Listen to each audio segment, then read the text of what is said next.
Hey guys, Metal here. Today I wanted to do a video on why I prefer PC and why I'll probably never buy a console. So in the background I've got some COD 4 Pro Mod gameplay, which is going to be one of the points that I'm talking about in the video, why I have this particular gameplay up.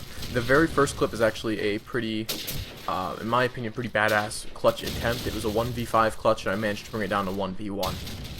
Now I want to go ahead and start off this commentary by saying this. Anything I say about consoles is about consoles. It's about the plastic and metal boxes that sit under your TV. It's not about you as a player, as a gamer. It's not about you as a person. I think PCs are better than consoles. Basically, objectively, I don't really think there's a reason to ever buy a console. However, that does not mean I think that you're a bad person. That does not mean I think you're stupid. This means I think you're misinformed, and I think that means that you possibly don't know. You either don't know something about PC or you have an incorrect knowledge of PC. So the very first thing that I want to talk about is the mouse and keyboard versus the controller. So with a controller, you have limited sensitivity, right? So you set your game sensitivity, and that basically sets a maximum and minimum turning speed for your character. Whereas with a mouse, you set your mouse's sensitivity, yes, but you can move your mouse at any level like you want. Like, I could take my mouse and run down the street if I wanted to with it.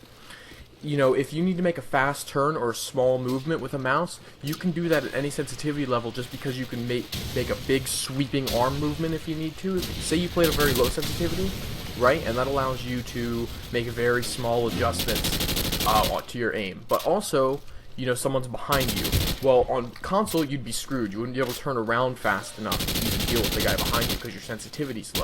On PC, though, you can make one big sweep with your arm and then still be able to play with your low sensitivity and be very accurate while engaging that player. And that's the reason, you know, I don't think that joysticks are anywhere near as good for a shooter as a mouse.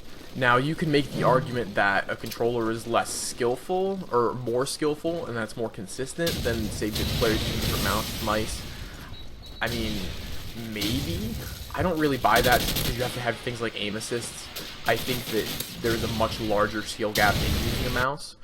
But I guess at the end of the day, that just boils down to opinion. Whatever doesn't boil down to opinion, though, is that the mouse is more precise. That is not an opinion at all. The mouse definitely is. The next thing I wanted to talk about was mods and community support, which is the reason why I have this COD 4 background gameplay. This is COD 4 Pro Mod, which is a mod to make the game more competitively balanced. It basically restricts a lot of the perk choices and stuff and allows you to turn the graphics even lower than normal so you can get a consistent frame rate, which you see is basically locked at 250 FPS. Now, this still has players. I got this gameplay today. How long did COD 4 come out? Like 8 years ago? Something like that. There's still people playing Pro Mod. The community of good games on PC lasts for much longer than console, and the fact that you have privately owned servers that can be moderated by admins lets issues like cheaters become a non-issue. Because, like, let's think about it. If I run into a cheater in Rainbow Six, there's nothing I can do about that. I could leave, I could try and vote to kick him. If I run into a cheater on, like, the Xbox 360 version of Call of Duty 4, there's nothing that I can do. I just have to leave the server and hope that the next game doesn't have a cheater in it. But on PC COD 4, there's server admins, and they can ban the cheater. And you can have servers where all the cheaters are banned, or at least most of the regular cheaters are banned, so that, you know, the gameplay experience is still just as good as it was when the game came out. Now, what a lot of people are going to say is, well, yeah, Metal, of course the PC's better, but that's because you spent like $15,000 on your computer and you're just crazy, and, you know, the consoles are just way better from a value standpoint. And you know, I hear this a lot, that PCs are really, really expensive, but I've just, you know, that's just not true. Again, you know, my PC itself probably cost me about $1,000, but, I mean, that is a PC that is not just better than a console, it is significantly better than a console. We're talking about 3 times as strong as a modern console, an Xbox One or a PS4. So if you aren't targeting 4 times as strong, then you could easily spend $500 on your PC and still have a really good gaming experience. And you're also getting cheaper games. You don't have to pay monthly memberships. I mean, think about this. You pay for, you know, just at this point, if you want your PS4 for $400 and you've been paying the $50 a year for online, at this point you've already spent like $550 or $600 on your PS4. So you're really not saving much money by going with a console, and I would say that you're spending more money because you're not only, or sorry, not you're spending more money, but you're getting less value because you're spending a lot of money and you're not really getting much out of it. You're not getting cutting edge graphics. You're not getting much out of the online membership. I mean, people would say you're getting free games, but on PS4 you don't get those games once you stop paying for the membership, and you're not getting free games at all because you're paying for you're paying money, and then they're giving you games in addition to your online support. So instead of just paying for that membership, you could save the money, use it to either upgrade your PC down the line, because again, that's $200 every 4 years. That's a new graphics card or a new processor or whatever every 4 years in your savings. Or you could use the money to put it towards games that you actually want instead of just hoping that you get a good free month game.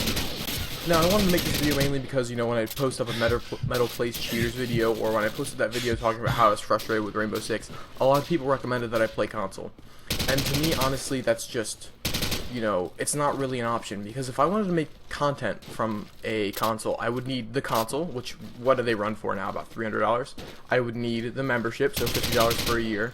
I would also need a new game, so I'll say Rainbow Six for another $60. So now we're looking at $410.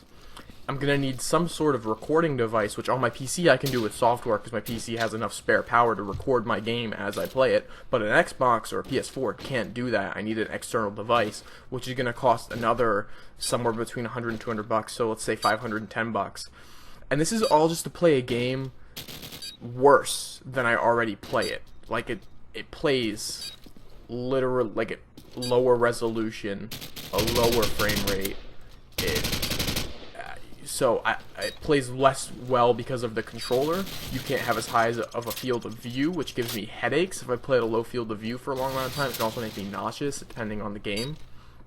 So that's, again, you know, consoles to me aren't really an option. Now, if in the future, you know, Microsoft or Sony decides to address some of these issues, or if game developers start to add more options as far as graphics and field of view and things like that go, I would love to get a console. I'm a gamer, you know, I want to play games, and, you know, I'm not loyal to PCs because of some crazy thing, you know, I'm not like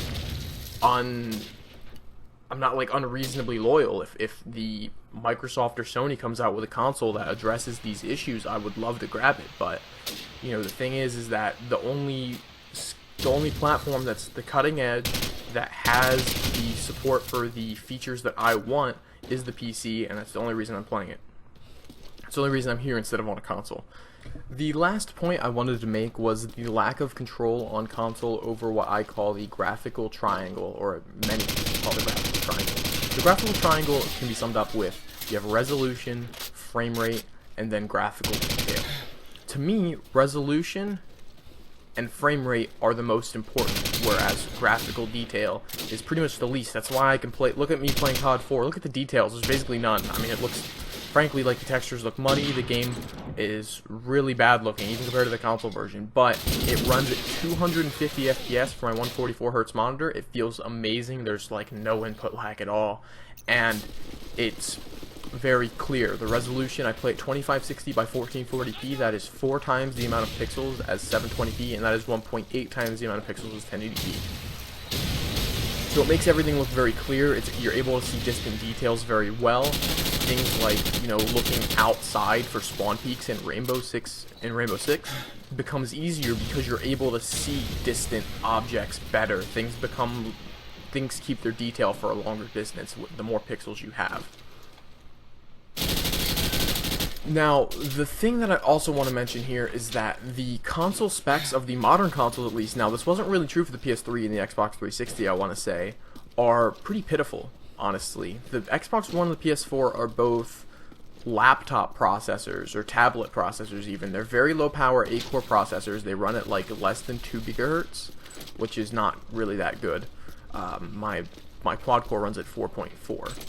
So we're talking about just very outdated hardware. Oh, and then the graphics chip is it's basically based off of the AMD 7770, which was the like middle of the road card from like 6 years ago or so, I'd say. So even by the time that these consoles came out like 3 or 4 years ago, the tech in them was already pretty weak and outdated. which is obviously bad. And now they're talking a big talk about their new console, like the Xbox Scorpio has a 6 teraflop GPU, or probably they're combining the CPU and the GPU because it's all in one chip. Now my GPU, which was cutting edge about 4 years ago, is sitting at 5.6 teraflops, and I'm probably going to be upgrading mine this year with the new line of NVIDIA and AMD cards coming out. So to me, it's just kind of like, well, it took us, you're consistently 4 years behind on whatever your hardware is, it seems like. That was about where they were when the Xbox One and the PS4 came out, sorry, not the 360. And that's where they are when the PS Neo and the Xbox Scorpio are coming out. They're still about 4 years behind. And that's assuming that the PS Neo is a similar card, or similar chip. So, basically, at the end of the day, all I'm saying is that you're paying more, or you're paying a similar amount, you're getting less for your money, and you have less control, less options, less freedom as a user. Like, if you want to buy games online from Xbox or Sony, the only place you can go from, Xbox or Microsoft, you can only go to Microsoft or Sony's store, right? You can't, like, for me, I have Steam, Origin, Uplay, there's so many websites on the internet that you can buy keys off of, Green Man Gaming, there's, YouTube the Key resellers, there's all sorts of places you can go to, but with the consoles, it's all locked down, they have complete control, they have you by the nuts, they make you pay $50 a year just to even use your machine, it's insane, I can't understand that. So, again, that's why I won't buy a console, now, at least now, without those things changing. I hope you guys can respect that opinion, and I hope that maybe I've made some of you console players think about what you're supporting, the business practices that you're allowing to happen and that you're giving money to. And I hope you enjoyed this commentary. Leave a like if you did, leave a dislike if you agree, and if you disagree, please comment, tell me. I read all my comments, and I'd love to talk to you about why you disagree with me. Of course, if people are commenting, keep it cordial. I'm not gonna let people, like, insult each other. I'm gonna moderate these comments. And besides that, if you want to see more of my commentaries or tips in the future, go ahead and subscribe. And if you really enjoy my content, I'd appreciate your support on Patreon. Have a great one, guys.